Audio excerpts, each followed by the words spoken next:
Thank you for listening to the Freddy O Show, a podcast devoted to you, the listener, your purpose, your mindset, and your marketing efforts, designed to help you go to that next level. Now here's your host, Freddy O. What is up, everybody? I am super excited to have Jenny Wright on the Freddy O Show today. Welcome, Jenny. How are you? Jenny? Muted, apparently, so I'm good. We're good. We're good. We had a technical difficulty. That's out of the way. Here we go. All right, we're perfect. Done. So let's get this party started. Who is Jenny Wright? Oh, I am the most annoying person ever. No, I'm joking. I am a list build and lead generation strategist, and I've been doing this online thing for about 9 or so years, coming out of like corporate event planning and things like that, and running like charity golf tournaments and super fun stuff. But now I focus on building really engaged and high volume lists. So, and I love building lists. So I know we have so many cool things to talk about today. And you told me that summits are a great way to build your list. And I would love to jump into that topic today. Absolutely. So what is, and I should know this. I think I know what this is. What is a summit? So a summit is one of the largest list builds that you can do, normally speaking, and it's a list build where you're leveraging the audiences of other experts.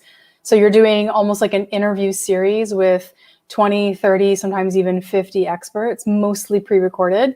And you're the host and the experts do these wonderful interviews. And the thing is that when it goes to go live, the experts have to promote it to their followings. And that's what happens. And that's how you actually grow your list. You're leveraging their exposure to build community and to build your list. So you have produced over 300 summits. Yes. And what, like your very first one that you produced, can you go through the motions of what you did? It's a long time. I don't know. Everything wrong. How's that? No. So that was early 2013. And I did everything wrong. I was taking a course online at the time, and they were trying to teach you how to do these things. And they were telling you, oh, just stay in the step that you're in. And, all these types of coaching mantras. And they said, build a summit on the thing that you want to do versus the thing that you are doing. So if you're like, I was a VA at the time, but I didn't want to be a VA anymore. And they said, well, if you want to be a coach, do a whole thing about coaching. And what it did is it was too broad. It wasn't niched in. My own fault. I'll take total responsibility. And I ended up with 356 registrants. That was it. And a list of totally no engagement. I had experts that were totally not in my niche. And it was a cluster, but it was awesome because it taught me exactly what not to do. I learned literally trial by fire. And I vowed that I was not going to do that again. And then funny enough, because of what I learned, and I was in this coaching group, all these other people were like, wow, you sound like you know what you're talking about. And within 3 weeks, I had my first, get this, 35 clients. 35 clients. 35 clients who wanted me to build their summits, even though I said my summit sucked, but I think I can reverse engineer this and make it right. And they trusted me. I was charging a ludicrously low rate. I mean, literally would not put food in the fridge anymore. And I just started building. And I just learned trial by fire with that too, and started really honing my skills until I could do that. So you basically, your service is you help people set up summits. That was the original thing. That was the original service. That was the thing that launched the business. It's not the only thing that I do, but it's the thing that I'm kind of known for, which is great. Summits put you on the map. You can launch a business, you can pivot a business, you can grow a business, you can launch a course. Like there's all these different things. And it is the thing that has kind of put me on sort of the online map. It's what I'm known for. I've since expanded in the past, 7 to 9 years of been doing this, but I still do summits because I still believe in what they do. So as far as, I have a list of things that we were going to talk about. I'm like building expertise in your niche. We were talking about that niche or niche. It's niche in Canada. So I always say niche, and I think I'm wrong. Think about it this way. How is it spelled? Niche. Yeah, niche. There's no T in it. Yeah, there's no T, there's no niche. It's a silent T. I'm just kidding. Okay, so building up your expertise in your niche, and with that being said, so a good summit. Let's just throw something out there as far as list building, email marketing. Mm-hmm. You would get experts in the email marketing niche to talk about their journey as well as what they do. On my particular summit, is that what you mean? No, as far as if you were to develop a summit. If I was to develop, I've developed summits in every niche out there. So as an example, like you're talking about email marketing, right? Yeah. So we would build a summit that specifically has experts that has your ideal client on their list. That might not all be email marketing. That might be slightly adjacent topics, right? So if you're going to build a list, like my most recent summit was called Grow and Profit Online. Right. And so that event had people who build courses, who work with paid advertising, who talk about building up a highly engaged Facebook group. But my ideal client is on all of those lists. Right. Okay. So we can be a little bit diverse, but the only caveat is your ideal client has to live on your experts lists and your expert has to have the engagement to connect with those people and get them to show up. So let's go back to your first one. When you said that it was all over the place, what was it? What was the target audience? The name of the summit was Build Your Dream Business. Okay. Really, really banal, like really, really just totally lame. But it was the Build Your Dream Business online summit. And I had experts. I had a guy who was in advertising and developed the Dove commercials back in the day with like the, all different body types. He was on that team. I had people, I had a love coach. A love coach? I had a love coach. I had people who were all over the place because I had no idea what I was doing and I was trying to follow the instructions. And I was just so desperate for experts that I wasn't doing the work that I needed to do to kind of vet them out, because there's a vetting process that you should be doing. And I was kind of going, oh, you're breathing? Oh, cool. Well, come be on my summit. And it was a hot mess. It was an absolute hot mess. But it was way too broad. So the trick and the key to a really incredible summit is the absolute dialing in, the niching down completely, so that you take that, you've heard the phrasing of, you try and find your blue ocean. Right. Okay. So I talk about pieces of a pie, like email marketing is a big pie, right? There's hundreds of thousands of people who play in email marketing. But what's the one thing that you do intrinsically different than everybody else that you can stand out for? And how do we market that? That's your blue ocean.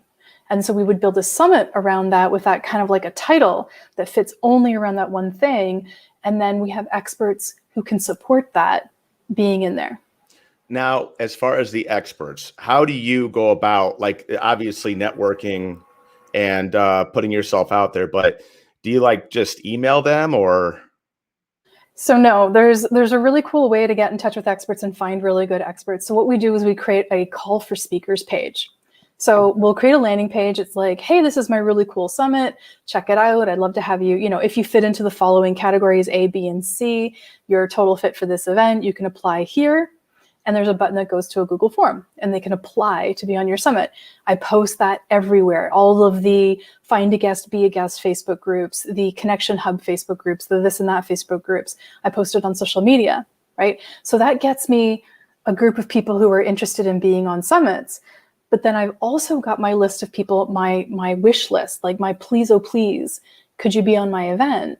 And these are people I may have already worked with in the past or that I've been following online naturally because we all follow people that we like. And then I will go and ask them. The best way to get in touch with these people these days isn't necessarily through email, because we have gatekeepers on our email. We have people of any sort of level, may or may not, but most of them do, have an assistant, or it might go to like hello@domain.com versus jenny@jennywright.com. So to get past those gatekeepers, a lot of the times I suggest that you get really social. So if you're finding somebody on Clubhouse and you love them and you think they'd be a great fit, DM them on Instagram, right? Show up in their Clubhouse rooms and talk and then, give some love to some of their posts on Instagram, show that you give a crap, because that's a big thing, and then DM them. Email's great, but how often are people answering their emails right now? I do email marketing. I don't look at my email. So I look at my emails 4 times a day, and that's about it. I look at them. That sounds terrible. I look at them, but it's like you said, 1 time a day. I almost pulled this out. That would have been bad. I couldn't hear anything. But okay, so so somebody comes to you, or you have your own summits, and the benefit of the speaker obviously is to get to broaden their audience, to get more people to follow them, and to know their stuff. So, and do they pitch their stuff on the summit? They can. So I'm going to use an example of my really good friend, Allison Lex. I just did a summit with her. It was basically, she had done a summit years and years and years ago, also completely bombed. And this was her first summit ever. Like, it took me 6 years to make her do a summit. Right. And what we did with her experts is we said, come on and do a session. Like, the way that summits used to be done were boring. Okay. I'm just going to be flat out. It was 21 experts over 21 days, and it was blah. People don't want to hear about how you became an email marketing expert. They want to know how your expertise are going to help them. What are 5 things that I can do today with email marketing that's going to transform my business? Okay. So when we do these expert sessions, and it's going to be a session, it would be like, if you were on my summit, I'd be like, okay, so, Freddy, what's the session that you can do that's like the 4 things that people can do right now to implement great email marketing into their business? You might have a PowerPoint, you might talk, and then at the end, you'd be able to say, you can grab my free gift at www.domain.com/gift, right? Okay. So there is an opportunity for you to, as an expert, to get a list build out of this, and that is through your free gift. And also by showing up and being really interactive and creating community, right? So if you show up and be really active in the Facebook group, if there is one, or on live panels, if there's live panels, and be a really good expert, then you're going to build more of an audience from it and more exposure, and you could grow your list. Now, the summit, you said it was done over 21 days, but now you're saying it's done about 3 or 4 days, because nobody does anything for 21 days anymore, at least not voluntarily. And they prefer, we have the attention spans of literally a gnat, and we can't keep our eye on anything for any particular length of time. So our best bet is to do it over a couple of days and get as much out of that as we humanly possibly can, because people go from one thing to the next now, right? Yeah. And, we have to, also because of the pandemic, all of the in-person conferences for quite some time were actually online. And how long are in-person conferences? They're 2 or 3 days. And that's about the attention span. People get sort of, baked out after they're done. So if you model that sort of event style for like an in-person event in the online space, you're going to have a better result than a 7-day summit or a 10-day summit. Well, not only that, you have how much people can actually consume, and you can write a bunch of notes, but ultimately consume in 3 days does sound perfect. So when so your vetting process of vetting different speakers, like what does that look like? The vetting process actually starts a while back. It's usually the thing that I start with a client on literally the second call that we have together, so that we get this started. And that vetting process is, who do you follow right now, or who do you know? Who's in your Rolodex, your online Rolodex of people that might be a good fit for this, right? So the first thing we do is we break down, what are we going to cover over the 3 days? We try and create like what I call like an arc, okay, a story arc. And that's usually, we start, let's just say it's email marketing, right? Okay. So day 1 would be, autoresponder series and connection series, and maybe like a Seinfeld series, okay? Okay. Which I do know what those are, by the way, because we were talking about Seinfeld off camera, and we would talk about why we would use those. Day 2 might be, specific sales sequences. Day 3 might be something completely different. And in the vetting process, we're like, how do we fill these buckets? Okay. Right? And so we'll actually start looking for experts that fill those buckets, and we'll start looking at them very intrinsically online. How often are they posting? What are they posting? What's the interaction like? If they put a post on Instagram, is it 2 likes or 200 likes? taking a look at their personal account. If you do not align with them, let's say politically or socially, or, with their beliefs, maybe that might be a deal breaker for you, right? So some people were like, no, I won't have anybody of that particular inkling on my thing. So you have to make sure that there's alignment, not only in your business, but possibly even in sort of the lifestyle. The other thing that is really, really good is getting on their email list. So I always create a dummy email. I have one dummy email list or email address. Nobody knows what it is. You couldn't even guess it if you tried. And I sign up for all of my experts or potential experts email list because I want to see what their email marketing is like. Okay, you want to see if they even do it. I want to see if they even do it. Yeah, I want to see. So if my expert says, yeah, Jenny, I'd love to be on your event, and I'll send 3 emails, and, that's great. That's what I want. And then I'm receiving, emails from them in there through this dummy email address, and I see they send one newsletter and it's just like chocker block full of links. I'm probably not going to be too impressed, because you and I both know having like 10 calls of action in an email is probably not going to get much action. That probably won't go in your inbox either. Having no, a bunch of links. Yeah, it's probably going to go in spam. So there's a lot of factors, but you have to do the research and the investigation, because the biggest mistake people make is they get desperate for experts and they'll just take anybody willy-nilly. And then they, after the summit's over, they're going to wonder, why didn't this person promote? Why, they said they were going to send 3 emails. They sent 1. This is another reason to be on their list, because they'll be like, yeah, I sent an email on Tuesday. And you're like, well, my team and I never saw one. Because we do get experts who just want the exposure and don't want to promote. And it's actually not cool. Not cool at all. No, super not cool. So we do get people like that. But the other thing we want to do is, in the vetting process with being on an email list, is if every single email you get is a promotional email, that means their list is fried. They're just promoting. They're not providing anything of value. They're not doing any storytelling. They're not doing anything that, is really, really interesting. They're just promoting. Every week is a new person that they're promoting. Chances are that that's low clicks, low opens, possibly high spam, as you know what that means. And that's not going to be the person that you want on your event. You want somebody who's maybe promoting one person, maybe once a month. Okay. And as far as with like when you're vetting, do you actually get on a call with them and talk to them? Absolutely. The only people I don't get on a call with are the people who are my friends that I trust and I know, and I'd be like my podcast co-host, Allison. She gets a free pass on every summit I'll do, because her and I know each other and I know she shows up for me, bar none. But everybody else, pretty much, I do a 15-minute call.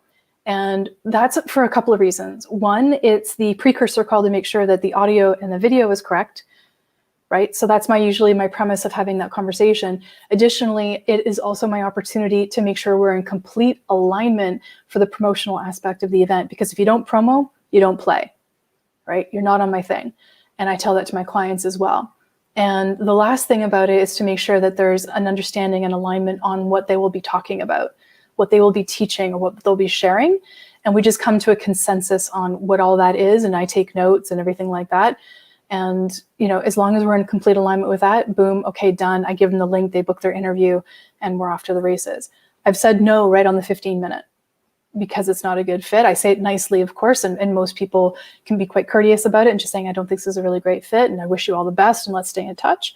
But absolutely, that 15-minute call is essential, because in my first summit, the one that, basically was the love doctor one. The love doctor. Actually, what happened is I had a woman who showed up for the interview, and I don't believe that she was feeling well that day.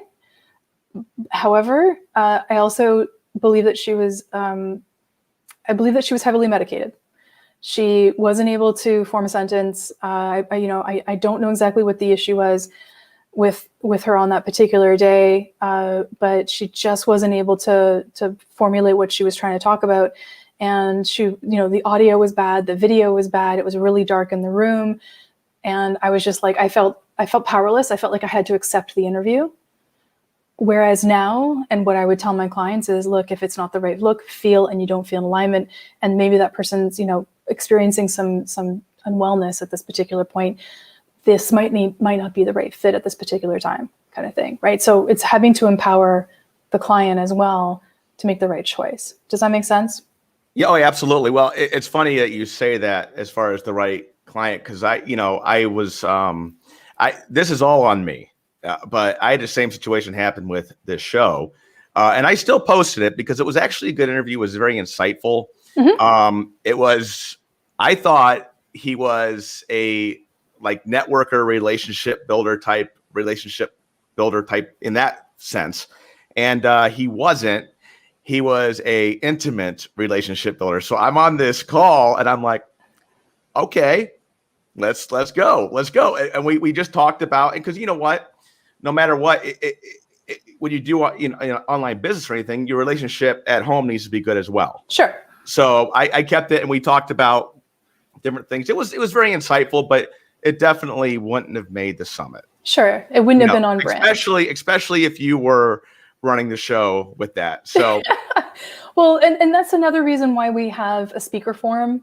So I always have the people fill out a form, and that usually gives me a good indication, because it's like website, social links, what do you want to talk about? Like there's a whole list of questions that we usually ask, just so we have a sense of who they are and what they do. So it's less of a surprise when you actually end up getting on that call. And then if you see that there's a lack of alignment right on the form, then you don't have to waste your time. I don't mean waste your time, but you know what I mean? Getting onto a call where you know that you're going to have to say no, right? And it's a lot about trusting your gut. If it doesn't feel right on the form, it probably won't feel right with the person. You know, I've been pleasantly surprised more than once, I will say, which is great. But and I know I sound really hard-lined on this. However, the only reason I am is just because, you know, with 300 summits under my belt as having produced them times 25 experts, you can do the math at the amount of experts that I've either been involved with, seen, or connected with. And I just know it works now. And it's a really quick and formulated process at this point. Now, with your services, for instance, like what are your summit services? Like if somebody's listening right now and they're like, I want to start a summit, how do they work with you? Well, there's actually the best way is that I produce it. And by producing it, that means I'm the strategist. I work with the person to make it completely fit. Like you have a persona. And if you did a summit, the summit needs to fit your persona. It can't fit, you know, Jake's persona. It has to fit your persona. And what does that mean? Right? So you just told me before we got on the call that you worked out, you know, you had to have some water and stuff. So obviously like that's really important to you. How would we, you know, what does that mean in terms of email marketing for you? Like we would see all these different prospects. When I work with a client, I make sure that the strategy is in alignment with what they want to achieve at the end. Actually work from the end of the summit all the way backwards. So if you told me you wanted to run a high level membership, okay, and that's what you want to run, you know, and it wasn't like a $27 membership. You wanted to run like a high level, 127 or something. The whole summit then revolves around the fact that you want to sell a high level membership. And we work our way backwards to make sure that the people that we want to pull in could afford that, would be the right client for that, the right potential customer. We're not looking for newbies. We're looking for, you know, people of a certain level that want to take their email marketing to the next level.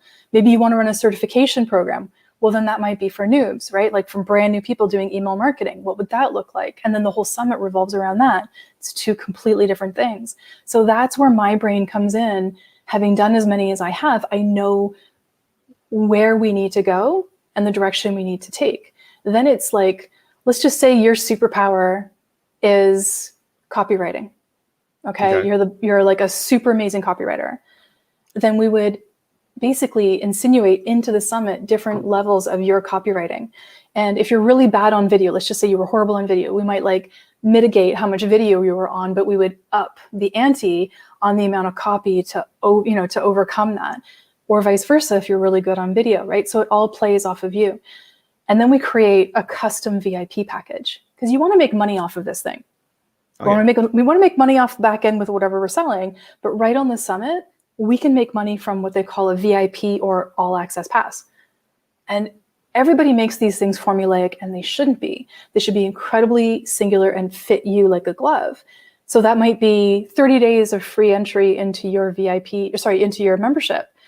And it also might include your your kick-ass workout program for email marketers. I don't know, like we can make it, right?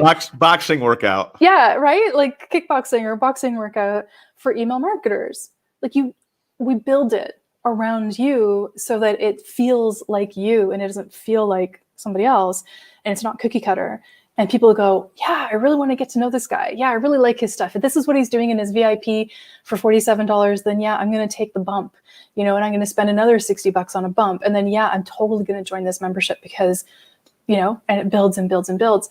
And we can build a really great list of highly engaged people, but then we can also sell VIP passes, and we can sell into whatever program, product, or service on the summit because the whole summit revolves around it.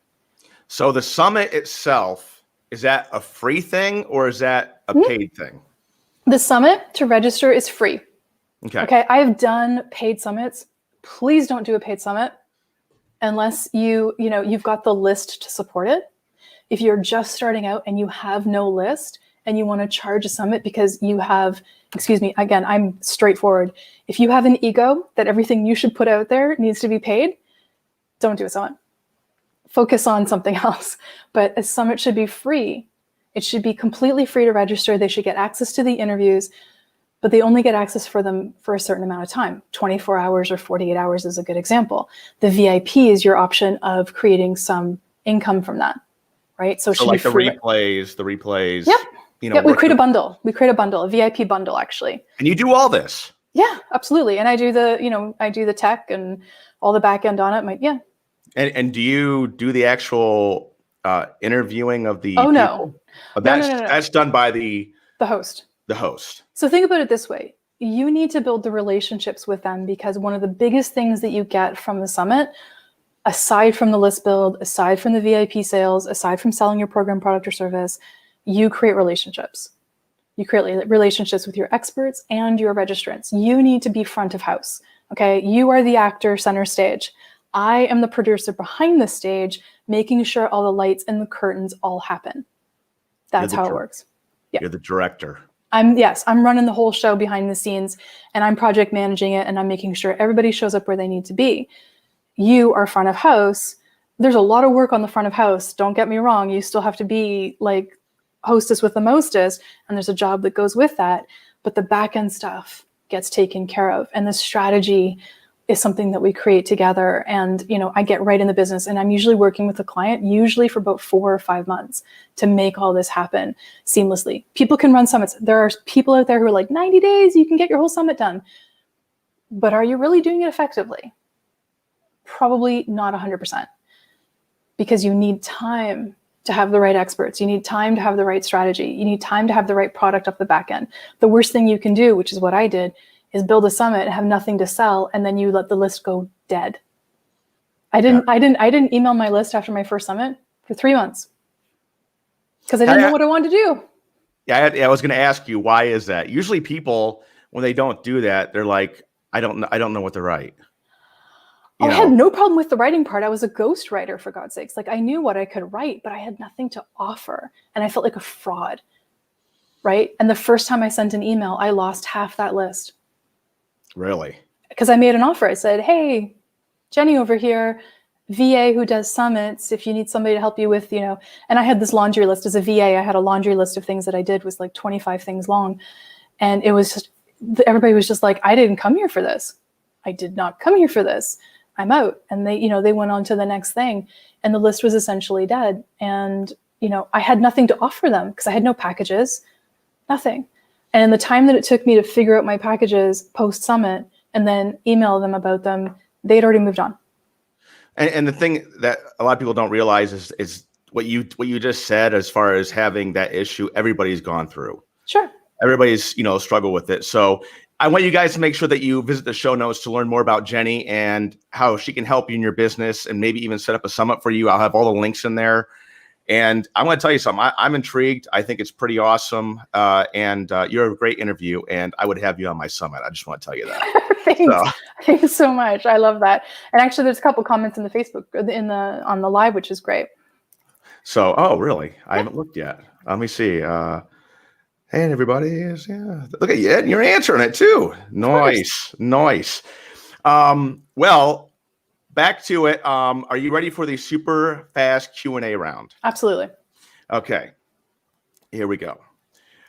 What movie did you see that you were disappointed in, but everyone loved? Oh God. Han Solo movie. Stinker? Not a stinker, just didn't think it was as awesome. And I'm a huge Star Wars fan. Really? Okay. Yeah, Do you sing in the shower? absolutely not. What? Do you sing at all?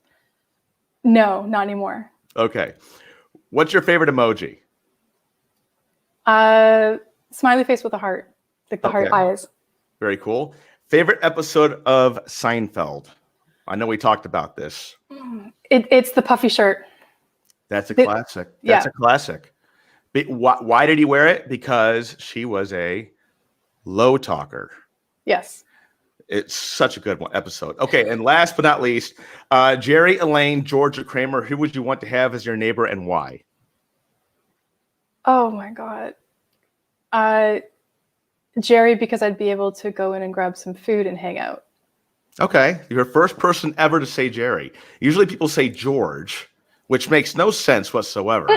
He would drive me insane. I would say Kramer, personally. Giddy up. Okay, so one last shout out to the Freddy O Show fan that you feel that can have an impact on them today. Sorry, could you repeat that one more time? One last shout out to the Freddy O Show fan that you feel that can have an impact on them today. It could be about life, summits, whatever you want to say. Start building your list yesterday or now. Like start now. Don't wait. Even if even if you have no idea what to say or offer, you actually get there by the doing, right? So it's just starting somewhere. And the other thing is, don't go for free. Free stuff like free list builds and free page builders and free email marketing services, they only get you so far, and then you're going to have to move, and they limit your ability. I believe very strongly they limit your ability to be able to convert people. So I never start with the free stuff. I move up to a low but paid off, like a low but paid product. Absolutely. Absolutely. I use ClickFunnels. I've tried different ones all over, and there's no comparison. In my opinion. Me too. It's fantastic. I've moved people off of every platform there are and brought them onto ClickFunnels because the conversion rate I can usually get between a 50 and 70%. I like how Jenny said, it's niche, dude. It's you. Wait, what am I doing? That's me. I'm losing my mind. It's niche. So awesome. I really appreciate you being on, Jenny. Thank you so much for being on the Freddy O Show, and I'll talk to you soon. Thanks so much.